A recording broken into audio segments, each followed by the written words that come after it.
સુરત પશુપાલકોનો મોરચો સુરત કલેક્ટર કચેરી ખાતે મોરચો પાલિકા દ્વારા પરેશાન કરવા આવ્યા હોવાના આરોપ પાલિકાને દંડ આપવામાં આવે છતાં પશુઓને છોડવામાં આવતા નથી કલેક્ટરને વિનંતી ગૌચરની જમીન છૂટી કરો પહેલા સુરતમાં ગામડાઓ હતા હવે વિકાસ થયો છે તો પકડાય છે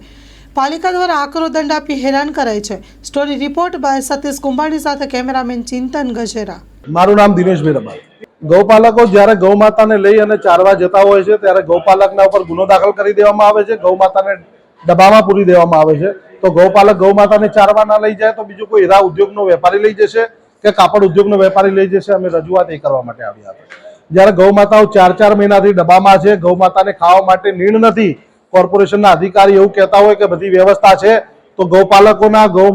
જે માલધારી સમાજના એવા 4-5 વ્યક્તિઓને નિમણૂક કરે જે ડબ્બાના અંદર અમે જઈ અને જોઈએ એની વ્યવસ્થાઓ કેવી છે રોજની 20 ગૌ માતાઓ મરતી હોય છે ડબ્બાના અંદર એના અમારા પાસે એવિડન્સ પુરાવાઓ છે નહીં સંતોષાય તો આંદોલન કરવું પડશે તો પણ અમે તૈયારીમાં છીએ ધરણા કરવા પડશે તો પણ અમે તૈયારીમાં છીએ